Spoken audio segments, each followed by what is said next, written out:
give you my grace.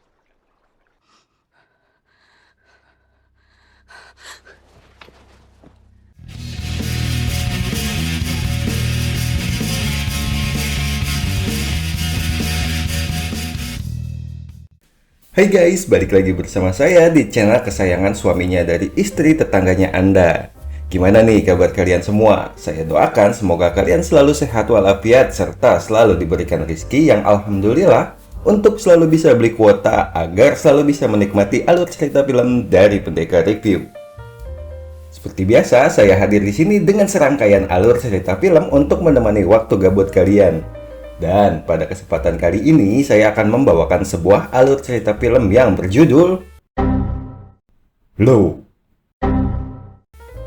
Film ini menceritakan tentang seseorang yang gondes bernama Shepard yang mengkultuskan dirinya sebagai nabi. Shepard memiliki beberapa orang wanita pengikut ajaran yang ia jadikan sebagai anak dan istri untuk kepuasan nafsu syahwatnya. Oke lah, daripada banyak tanya-tanya, mending kita langsung simak alur cerita filmnya. Dan seperti biasa, jika kalian berkenan silahkan tekan tombol subscribe-nya aja. Scene dimulai di sebuah hutan yang sangat menyejukkan, jauh dari hingar-bingar keramaian mamah kota, asap polusi, keserakahan manusia, jauh dari cicilan motor, kartu kredit, apartemen, dan lain sebagainya. Di sana kita diperlihatkan oleh beberapa wanita yang salah satunya seseorang wanita remaja cantik bernama Sheila. Sedangkan wanita-wanita lainnya saya nggak tahu namanya siapa nih, karena nggak disebutkan juga di film ini nama-nama mereka siapa, dan juga nggak ada identitas spesifik yang menjelaskan dari setiap wanita di sana. Hanya menunjukkan jika anak-anak perempuan mengenakan pakaian yang berwarna biru, sedangkan dari para wanita dewasa ini mengenakan pakaian berwarna merah. Singkat cerita, film pun tamat. Low. Singkat cerita, malam pun tiba di mana kita diperlihatkan saat semua wanita di sana sedang makan malam, di mana hanya ada satu-satunya laki-laki yang bernama Shepard. Ini dia komuknya. Shepard adalah seorang yang mengaku dan mengkultuskan dirinya sendiri sebagai nabi utusan Tuhan, di mana seluruh wanita-wanita dewasa dan anak-anak di sana adalah pengikut-pengikutnya yang sudah didoktrin oleh dirinya untuk menjadi istri-istrinya Shepard, yang kapan saja ia bisa bebas pilih dari istri-istrinya untuk diajak tung. Dan bahkan anak-anak yang di sana pun akan menjadi istri-istrinya si Shepard saat mereka sudah beranjak dewasa nanti. Wives, daughters.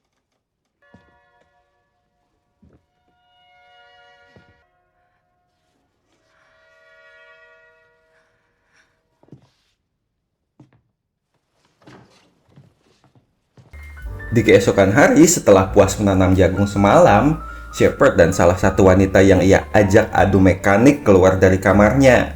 Di sana terlihat Sheila menatap Shepard dengan penuh maksud. Namun hal tersebut diacuhkan oleh si Shepard ini cuy. Hingga saat siang menjelang, Shepard memberikan sebuah materi, mungkin lebih tepatnya kayak memberikan sebuah ceramah singkat gitu ya cuy.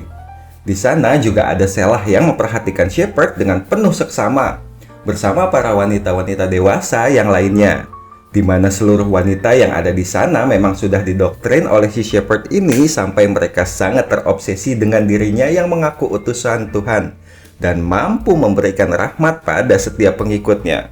Waduh.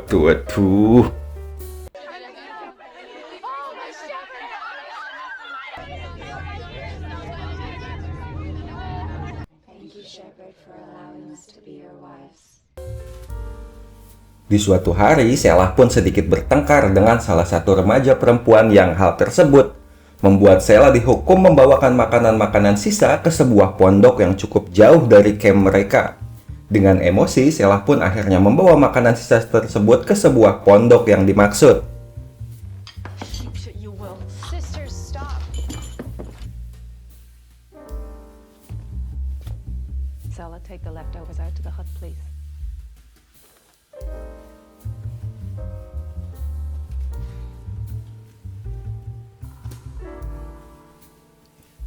Setibanya di sana, Sheila terkejut melihat seseorang wanita yang misterius yang ada di dalam pondok tersebut. Wanita tersebut kemudian meminta makanan sisa tersebut lalu mengatakan kepada Sheila untuk berhati-hati dengan Shepard karena menurut wanita tersebut, jika Shepard bukanlah sosok yang pantas diagungkan. Namun mendengar perkataan dari wanita tersebut, Shelah justru merasa kesal. Karena menurutnya sosok Shepard adalah selayaknya sosok seorang titisan Tuhan yang pantas diagungkan. Wow. You think that because you haven't had your time yet, that makes you special. Our great shepherd won't be so sweet on you then. I'll be seeing you when the blood comes to you. Di keesokan hari, Shepard yang meminta 3 orang wanita dari pengikutnya untuk memandikan dirinya. Lalu setelah mandi junub, si Shepard Nabi geblek ini meminta untuk disisirkan rambut gondesnya sembari menikmati mentari pagi yang bersinar. Pujuk dah, enak bener hidup lo, Sep. Singkat cerita, di suatu malam, saat semua tengah tertidur, Shelah yang terbangun mendengar suara yang berasal dari luar camp mereka. Shelah pun mengintip dari balik jendela apa yang terjadi dari luar. Di sana, Shelah melihat seorang polisi yang membawa mobilnya bersama dengan si Asep alias Shepard ini. Entah apa yang sedang terjadi, namun saat si Shepard menoleh ke belakang, Shelah kemudian buru-buru bersembunyi. Waduh. Hingga di keesokan hari, si Asep ini kemudian mengumpulkan semua wanita-wanita pengikutnya. Asep alias si Shepard ini mengatakan jika mereka harus segera pindah dari tempat tersebut karena si Asep Shepard ini mengatakan jika tempat yang mereka tempati saat ini sudah tidak layak alias tidak memberikan kebaikan bagi mereka. Asep ini kemudian meminta semua wanita-wanita pengikutnya untuk menggotong dirinya. Bujuk, bener-bener ya si Asep. You'll find a new home. That don't go anywhere, duh. I heard all you said. Setelah menempuh perjalanan selama seharian dan membawa perbekalan, mereka pun akhirnya mendirikan sebuah tenda untuk beristirahat pada malam hari. Tak lupa nih cuy, mereka mengisi perut mereka setelah perjalanan kaki yang cukup melelahkan seharian ini. Di keesokan hari, mereka pun melanjutkan perjalanan kaki kembali nih cuy. Entah si Asep Shepard ini akan membawa semua pengikut-pengikutnya kemana, mereka juga sendiri nggak tahu. Sampai pada saat mereka menemukan sebuah rumah tanpa penghuni, Shelah menyarankan mereka agar menggunakan rumah tersebut untuk mereka tinggali. Namun si Shepard berdalih jika tempat tersebut sangat tidak layak karena sudah rusak.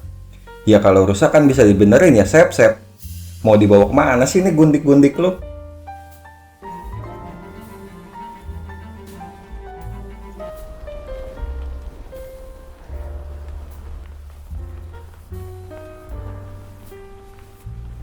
Now he calls me a broken thing. Hingga malam pun kembali tiba. Mereka pun kembali mendirikan tenda untuk beristirahat nih cuy. Di saat semua sudah tertidur, Shelah yang memilih untuk merenung sendiri di luar. Shelah melihat si Shepard malah lagi enak-enakan ike-ike kimochi sama salah satu wanita pengikutnya di dalam tenda. Dan dari sinilah Shelah mulai meragukan keagungan si Asep ini nih cuy. Emang si Asep ini gak ada palanya sih laki-laki atu itu. Hingga di hari ketiga, mereka pun melanjutkan perjalanan kembali yang entah akan kemana. Di tengah perjalanan, tiba-tiba salah satu dari pengikut Shepard yang sudah digagahi oleh si Shepard ini mendadak akan melahirkan nih cuy. Setelah bayi yang dikandung berhasil keluar dan diselamatkan, bayi yang dilahirkan tersebut ternyata berjenis kelamin laki-laki nih cuy. Namun sayangnya si wanita yang melahirkan bayi tersebut kemudian meninggal dunia.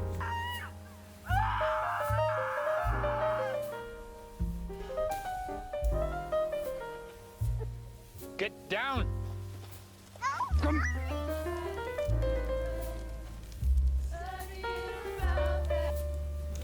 Di pagi hari, mereka pun melanjutkan perjalanan kembali. Namun rupanya, salah satu wanita dari pengikut si Shepard ini berniat untuk berhenti mengikuti si Shepard.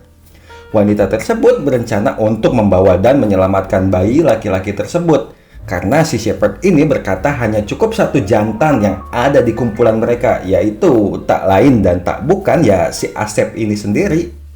Wanita tersebut juga tak tega melihat bayi yang tak berdosa tersebut akan ditinggalkan begitu saja oleh si Asep Nabi palsu bin geblek tersebut. Singkat cerita, si Asep ini membawa Shelah beserta seluruh wanita pengikut si Asep ini ke sebuah tempat dekat dengan danau. Setibanya di sana, si Asep dan yang lainnya segera mendirikan tenda. Shepard pun memandikan beberapa wanita pengikutnya. Entah apa tujuannya, tapi yang jelas kayaknya urusan benda yang ada di bawah perutnya si Asep ini nih cuy. Hingga pada malam hari menjelang saat semua akan tertidur, si Shepard ini memanggil Sheila untuk datang ke tendanya. Dan si Asep ini malah ngajak si Sheila untuk adu mekanik saat itu juga. Wow. Don't go, Sala.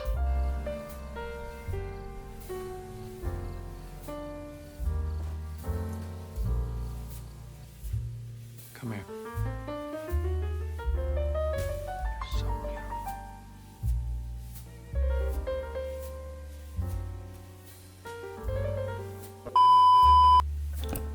Hingga setelah digabrut, si Sheila ini baru meyakini kalau si Shepard ini memanglah cuma nabi palsu yang telah mendoktrin mereka semua demi kepentingan syahwatnya aja.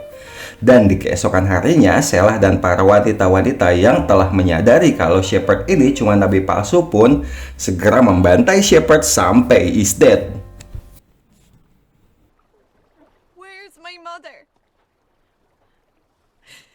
For you sisters to become the wives. Let me take you in my arms, Sela. You are not our shepherd.